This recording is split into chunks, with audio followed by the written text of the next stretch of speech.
would I be? You're here. We need a cat. Yeah?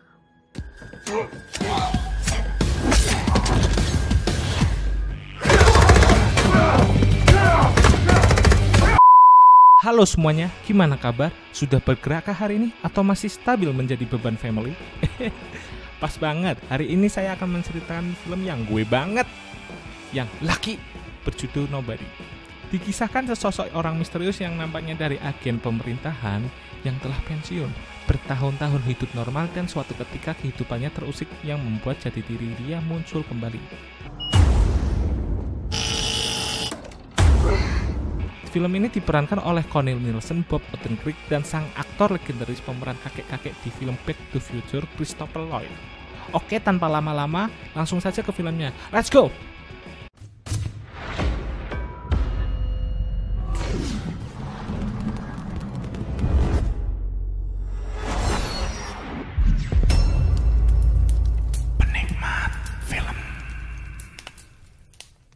Film dimulai dengan menampilkan pemeran utama kita yaitu Hutch Hansel, di mana dia seorang ayah sekaligus tulang punggung keluarga.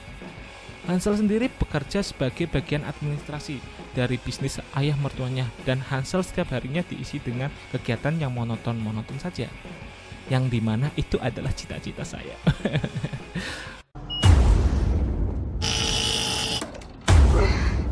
Lalu pada suatu malam rumah Hutch didatangi oleh dua orang perampok, yang dimana Hutch berhasil mengetahui aksi mereka. Hendak menelpon pihak berwajib, namun aksi Hutch tersebut diketahui oleh perampok sehingga Hutch pun membiarkan mereka mengambil beberapa uang yang tidak terlalu banyak. What about his watch? Is this worth something? Take it.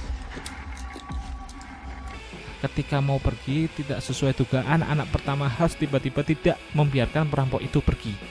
Dan ketika partner sang perampok teralihkan ke pandangannya, melihat kesempatan itu, Hutch pun berniat memukulnya.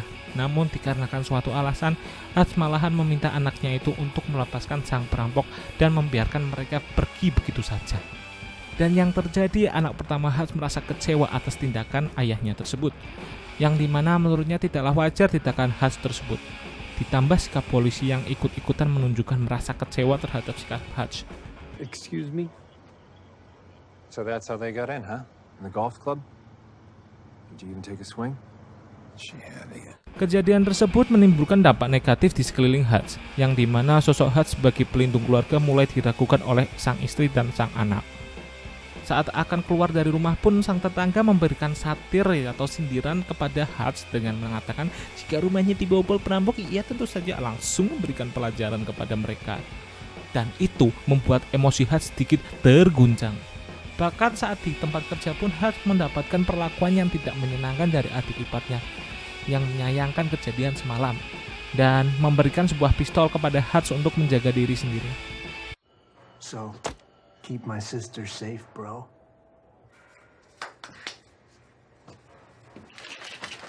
Dan ini ayah mertuanya sekaligus bos di mana tempat Hutch bekerja, di mana sang ayah membicarakan rencana Hutch untuk membeli perusahaan ini. Dikarenakan usia, ayah mertua ingin cepat Hutch untuk membeli, namun dikarenakan harganya belum sesuai, sang ayah menyuruh Hutch untuk memikirkannya kembali. Setelah kebisingan yang terjadi, ternyata Hutch memiliki radio kusut di ruangan kantornya. Nampaknya Hutch memiliki kenalan misterius yang cukup dekat, yang membuat menjadikan pertanyaan yang serius sebenarnya siapakah sosok Hutch ini sebenarnya. Long enough to know you're getting mighty good at that. So tell me about last night. Dan dari percakapan tersebut, terkuaklah fakta alasan mengapa saat dirampok Hutch tidak memilih untuk melawan. Mereka nampak seperti sepasang suami istri yang kemungkinan masih memiliki masalah ekonomi. Dan yang paling mengejutkan ialah bahwa senjata yang ditodongkannya sang perampok tidak diisi dengan peluru, yang membuat Hutch akhirnya memilih untuk tidak melawan. Desperate. She had a gun.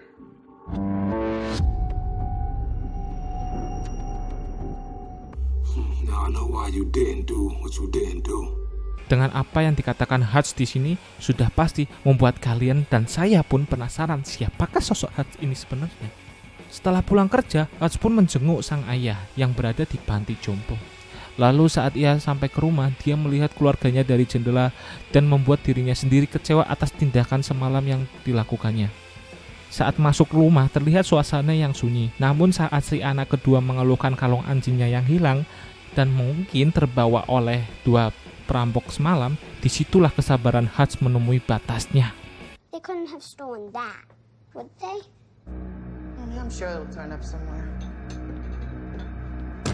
Dengan waktu yang singkat, Hutch pun tiba di tempat ayahnya tinggal. Untuk mengambil sebuah pistol dan dengan sebuah tato sebagai petunjuk, Hutch pun mulai mencari sang perampok itu untuk mencari kalung anjing milik anaknya. Setelah berkeliling mencari di tempat tato painting sekitar kotanya, dan tibalah Hutch di tempat tato yang dimana tempat tersebut diisi oleh orang-orang bukan sembarangan orang. FBI. Dan kedatangan Hutch cukup membuat suasana berubah. Namun yang menarik adalah ketika salah satu seorang melihat tato yang di pergelangan Hutch, ia pun seketika terkejut mengatakan terima kasih atas jasamu. Ketika orang tersebut mulai masuk ke dalam ruangan, disitulah orang-orang lainnya mulai berubah dan membantu Hutch. So any takers? How can I help you? Send me in the direction of this person. Gimana? Mulai penasaran bukan? Mari lanjut, let's go! Tak menunggu lama, Hutch pun mendatangi tempat kedua perampok itu, dan Hutch pun mulai meminta kalung anjing milik anaknya dikembalikan. Di situ sang perampok terus mengelak bahwa mereka tidak mengambilnya. Namun terkejutnya si Hutch bahwa tahu sang perampok ternyata memiliki bayi kecil, yang membuat Hutch pun kesal akan tindakannya tersebut. Dan scene pun beralih ketika Hutch mau pulang ke rumah, menaiki bus dengan suasana hati yang very bad.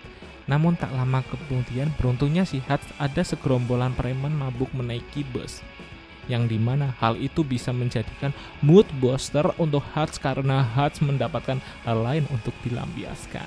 Door without opening another. Lalu ketika preman itu membuat onar dengan penumpang lainnya, Hutch pun dengan santainya melangkah ke depan dan menyuruh supir untuk menutup pintunya rapat-rapat. Dan adegan yang laki banget pun terjadi. What are you still doing here, old man? I'm gonna fuck you up.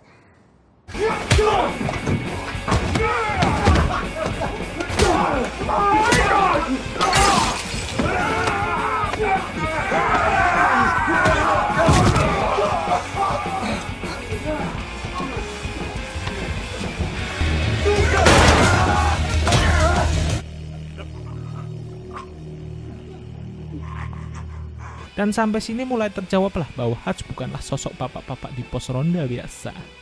Sesampainya di rumah, sang istri pun terkejut dengan kondisi Hutch dengan banyak luka di sekujur tubuhnya. Namun tanpa banyak pertanyaan, ia pun mengobati Hutch dan mulai bisa memaafkan dirinya.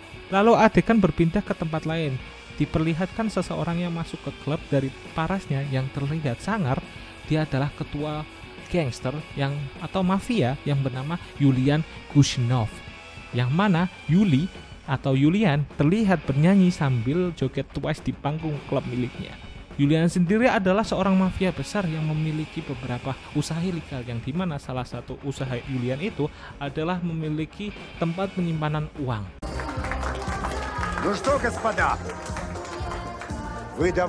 Untuk lebih terlihat gagah, tidak berjoget dan bernyanyi di depan umum, yang dimana itu dapat membuat kepercayaan dan kehormatan sesama rekannya mulai menghilang.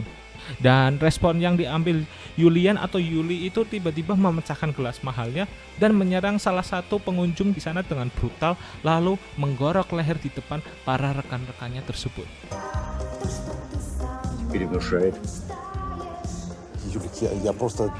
Seketika reaksi rekannya menjadi takut. Tak lama kemudian, Yulian pun mendapatkan telepon bahwa adiknya berada di rumah sakit akibat suatu perkelahian, yang mana adiknya tersebut adalah salah satu korban oleh Hutch saat di bus. Julian pun marah dan tak terima, mencoba menginterogasi teman adiknya satu persatu mengenai siapa dalang dibalik adiknya babak belur, yang dimana salah satu temannya berhasil mendapatkan kartu transportasi milik si Hutch.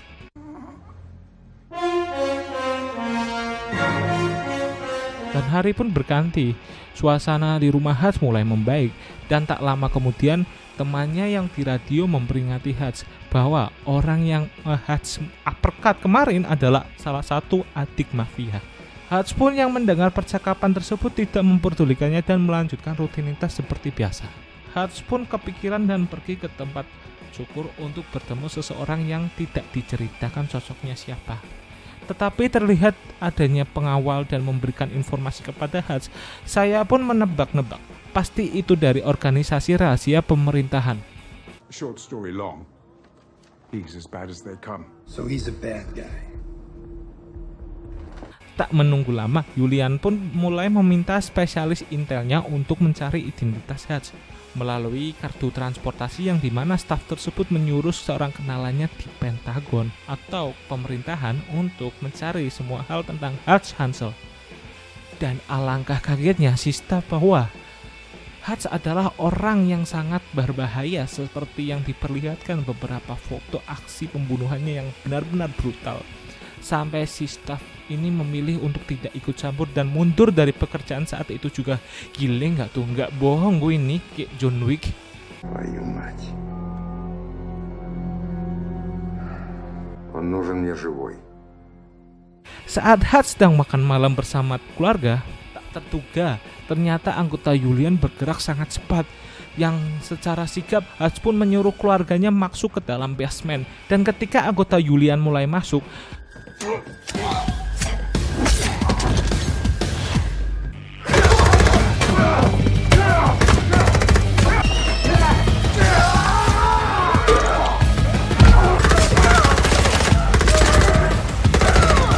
dengan diam-diam namun brutal, Hutch pun memulai membantai hampir semua anggota tersebut.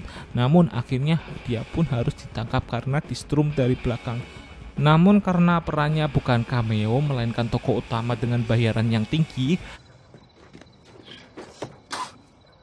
Hutch pun dapat melepaskan borgol saat perjalanan dan membuat mobilnya terguling hingga pasukan itu semua tewas seketika.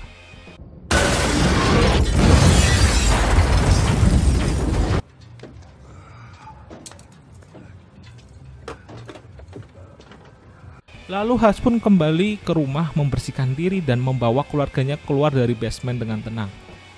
Dan melihat begitu banyak jasad bertebaran, dan menyuruh mereka pergi ke tempat mertua sang istri sampai menunggu situasi benar-benar menjadi aman. Namun sang istri masih bingung, meminta penjelasan dengan apa yang terjadi. Dengan tenang, Hutch pun meminta sang istri untuk percaya bahwa semuanya akan baik-baik saja. I love you, but I need you to trust me right now. Setelah istri dan anaknya pergi ke tempat aman, Hutch pun mengambil simpanan dari pekerjaan dulu yang berisi banyak emas batangan miliknya. Adegan pun beralih ke tempat ayah si Hutch. Ia didatangi oleh suruhan si Julian, yang dimana mereka bermaksud untuk menghabisi ayah si Hutch sesuai perintah. Namun akan terkejutnya kalian bahwa ayah Hutch tak kalah membahayakan dari dirinya.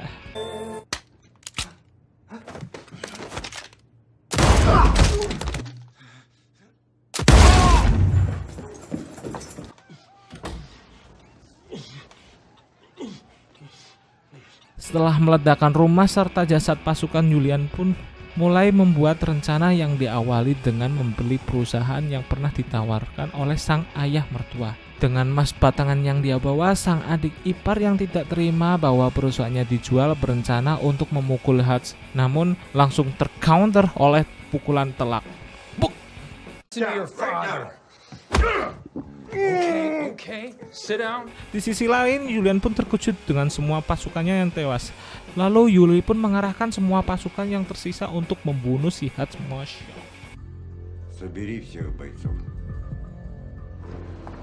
Dan Hutch pun mulai melakukan persiapan perang, yang dimana tanpa ragu Hutch mendatangi tempat bisnis penyimpanan uang milik si Julian, dimana dengan rapih dan santai ia pun membantai seluruh pekerja dan pasukan Julian, serta tak lupa membakar uang haram yang ada di gedung tersebut.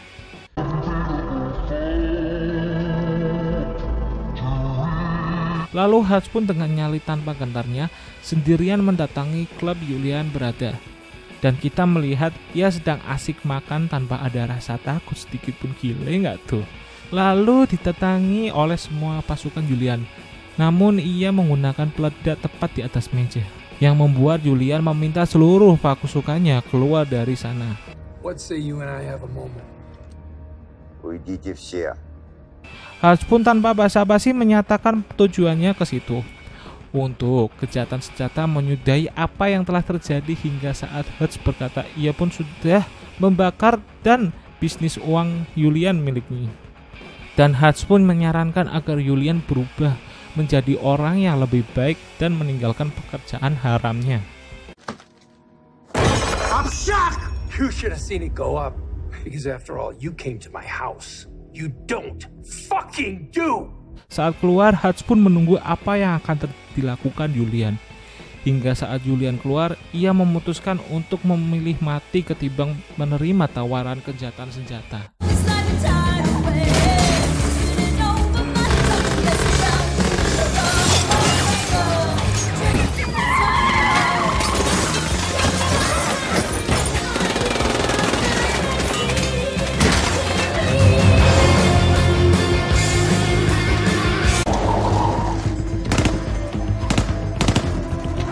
Dan saat sampai tepat di depan perusahaan yang dibelinya, Hutch pun ditolong dari atas. Ternyata orang tersebut adalah anak angkatnya dari ayah si Hutch, sekaligus orang yang sering ngobrol bersama Hutch di radio. Pria itu bernama Harry. Namun bukan itu saja, karena tiba-tiba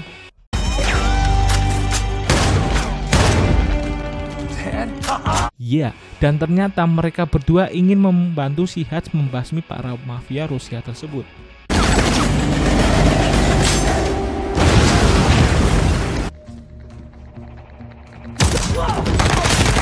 Sementara itu Henry pun sedang bertarung jarak dekat dengan pasukan, yang dimana ketika para pasukan mendatangi Henry pun dapat menembak 3 orang sekaligus dalam satu peluru.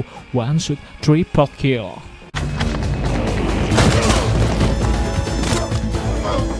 Maniak.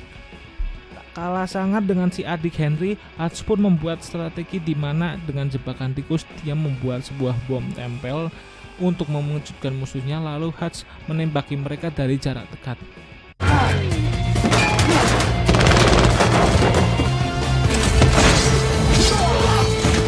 Setelah semua musuh yang tersisa hanya Julian, di mana dia berhasil menembak bahu Henry yang membuat mereka bertiga terdesak. Dad, you out? Yeah. But to burn until down. I got him. Tak kehabisan akal akan kondisi dirinya saat ini, Hutch pun berinisiatif meletakkan bom ranjau yang tadi di depan tampeng anti peluru di sebelahnya. Lalu Hutch pun mendatangi Julian dan sudah pasti Julian akan mati mengenaskan karena hal tersebut.